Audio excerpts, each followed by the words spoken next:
اصل میں رمضان کا پروگرام کیا ہے؟ دن بھر کا روزہ اور رات کے اکثر حصے کو قرآن کے ساتھ لے کر جاگنا. لیکن حکمت خداوندی نے پہلے حصے کو تو فرض کیا ہے، دوسرے کو فرض نہیں کیا، اس کو ترغیب اور تشویق پر چھوڑ دیا. لیکن اس کی جو اہمیت ہے میں چاہتا ہوں کہ پہلے سے اس کو سمجھ لیں آپ. دیکھیے پہلی حدیث اس میں ہے ان سلمان الفارسی رضی اللہ تعالی عنہ قال خطبنا رسول اللہ صلی اللہ علیہ وسلم فی آخر یوم من شعبان. حضرت سلمان فارسی سے مروی ہے، انہوں نے فرمایا کہ خطبہ ارشاد فرمایا ہمیں اللہ کے رسول نے صلی اللہ علیہ وسلم شعبان کے آخری دن. فقال، آپ نے ارشاد فرمایا، یہ خطبہ طویل ہے، میں نے صرف شروع کے چند جملے یہاں نقل کیے ہیں. یا ایھا الناس قد اظلکم شہر عظیم، اے لوگوں تم پر ایک بہت عظمتوں والا مہینہ سایہ فگن ہو گیا ہے. دیکھیے سایہ فگن سے وہ انگریزی کا محاورہ آپ کے ذہن میں آنا چاہیے، coming events cast their shadows before. ابھی رمضان شروع نہیں ہوا ہے، شعبان کا آخری دن ہے، تو وہ کمنگ ایونٹ جو ہے رمضان مبارک اس کا سایہ آ گیا ہے تم پر. اس لیے حضور نے وہ لفظ استعمال کیا قد اظلکم، ظلال کہتے سائے کو. قد اظلکم شہر عظیم، بڑی عظمت والا مہینہ ہے. شہر مبارک، بہت برکت والا مہینہ ہے. شہر فیہ لیلۃ الخیر من الف شہر، اس میں ایک رات وہ بھی ہے، وہ مہینہ جس میں ایک رات وہ بھی ہے جو ہزار مہینوں سے افضل. انا انزلناہ فی لیلۃ القدر وما ادراک ما لیلۃ القدر لیلۃ القدر خیر من الف شہر. اب جو اگلے دو جملے ہیں وہ نوٹ کیجئے. جعل اللہ صیامہ فریضۃ وقیام لیلہ تطوعا، اللہ نے ٹھہرایا ہے، قرار دیا ہے اس کا روزہ رکھنا تو فرض کے درجے، اور اس کی رات کا قیام تطوع کے درجے میں اپنی مرضی پر، اپنی خواہش پر، نفل کے طور پر یہ تم پر لکھ دیا گیا ہے، لکھا تو گیا ہے. جعلہ تو ہے، مجعول کا جو پہلا مفعول ہے وہ کیا ہے؟ جعلہ کا مجعول اول کیا ہے؟ دن کا روزہ، اور مجعول ثانی کیا ہے؟ قیام لیلہ، رات کو کھڑا رہنا. اب یہ رات کا کھڑا رہنا اس کی کتنی مقدار ہوگی؟ کہاں سے معلوم کریں گے؟ قرآن سے. جب یہ لفظ آیا ہے سورہ مزمل میں، یا ایھا المزمل قم اللیل الا قلیلا نصفہ او انقص منہ قلیلا او زد علیہ ورتل القرآن ترتیلا، یہ مانیے اے دیہا کپل میں لپٹ کر لیٹنے والے، کھڑے رہا کرو رات کو سوائے اس کے تھوڑے سے حصے کے، یعنی آدھی رات یا اس میں تھوڑا سا کم کر لو، جسے پھر کہا مفسرین نے ایک تہائی رات کم سے کم. اور زد علیہ، یا آدھی پر بھی کچھ زیادہ کرو، یہ دو تہائی رات ہو گئے. ورتل القرآن ترتیلا، اور قرآن کو اتارا کرو تھوڑا تھوڑا تھوڑا. یہ ترتیل، تفریل، تنزیل، جیسے قرآن تھوڑا تھوڑا محبت پر نازل ہوا صلی اللہ علیہ وسلم، ایسے ہی تھوڑا تھوڑا تھوڑا قرآن اپنے اندر اتارو، ہیمر اٹ ڈاؤن، اپنے ذہنوں میں اتارو، اپنے قلب میں اتارو. اس کے لیے رات کو کھڑے رہو، اور قیام اللیل کم سے کم تہائی شب کے اوپر اطلاق ہوگا، اس سے کم پر تو اطلاق ہے ہی نہیں. اگلی حدیث پڑھیے، اور یہ ہے جو عام طور پر ہر مسجد میں بھی آج کل خوب یہ گونج رہی ہوگی حدیث بیان ہوتی ہے، اس لیے کہ بخاری اور مسلم دونوں میں موجود ہے، متفق علیہ روایت ہے. اس سے اونچا تو درجہ سند کے اعتبار سے تو حدیث کا کوئی اور درجہ اس سے اونچا ہے نہیں. عن ابی ہریرہ رضی اللہ عنہ قال قال رسول اللہ صلی اللہ علیہ وسلم، حضرت ابو ہریرہ سے روایت ہے، آپ نے فرمایا کہ حضور نے ارشاد فرمایا من صام رمضان ایمانا واحتسابا غفر له ما تقدم من ذنبه، جس نے روزہ رکھا رمضان مبارک کے دوران اللہ پر یقین رکھتے ہوئے اور اس سے اجر و ثواب کے حاصل ہونے کی امید میں، اس کے تمام پچھلے گناہ معاف ہو جاتے ہیں. ومن قام رمضان ایمانا واحتسابا غفر له ما تقدم من ذنبه، اور جو کھڑا رہا رمضان کے دوران، کھڑا رہا ہے جیسے ساما، میں نے شروع میں آپ سے عرض کر دیا تھا یہ مصدر ساما یصوم صوما قام یقوم قیاما.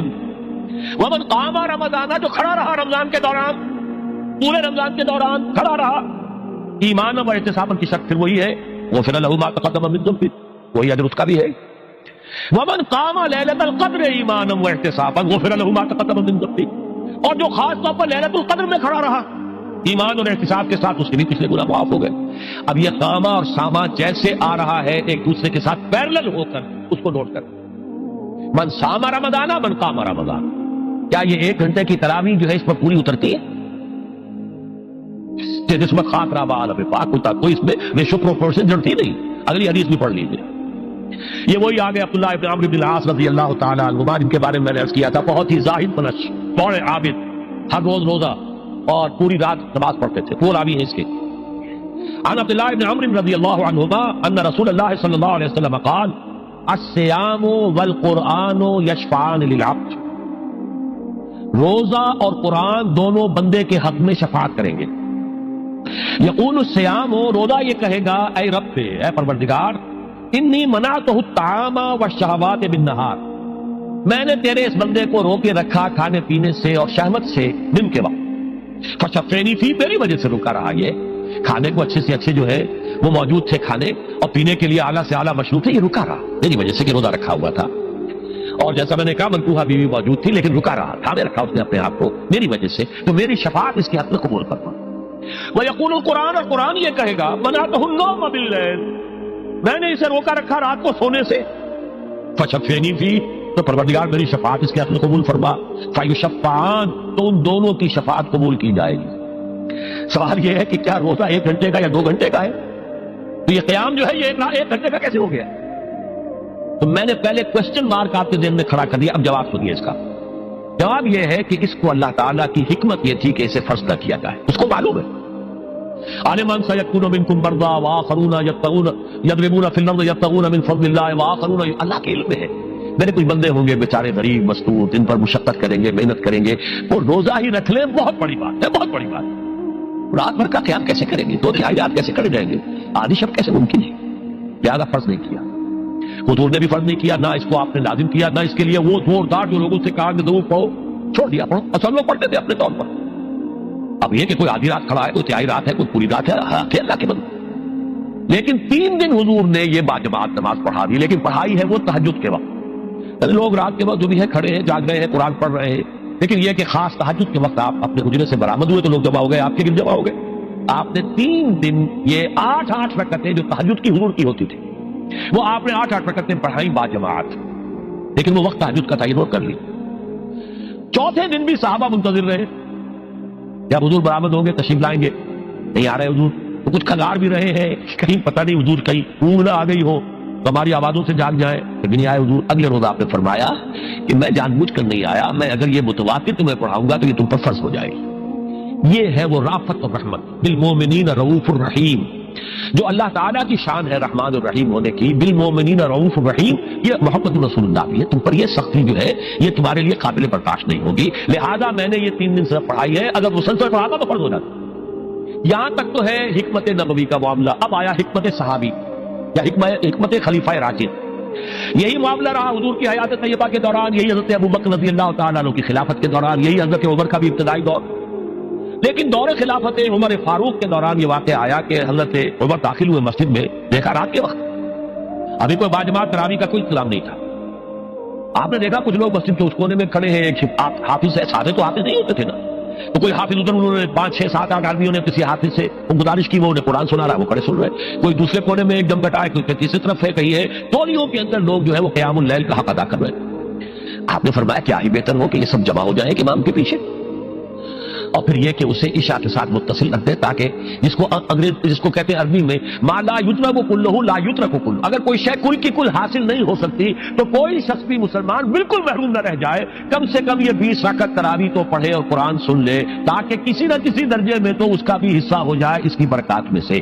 یہ ہے حکمت حضرت عمر فاروق کے فیصلے کی۔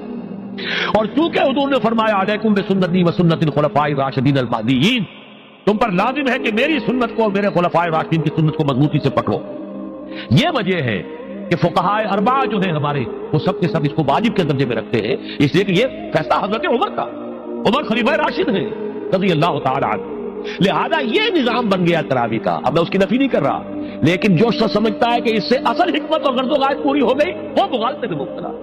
یہ تو علی الاقل کم سے کم اس درجے میں کہ ہر مسلمان کم سے کم اس درجے تک تو جو ہے وہ کچھ نہ کچھ حاصل کر ہی لے، اور وہ اس سے محروم نہ ہو بالکل ہی۔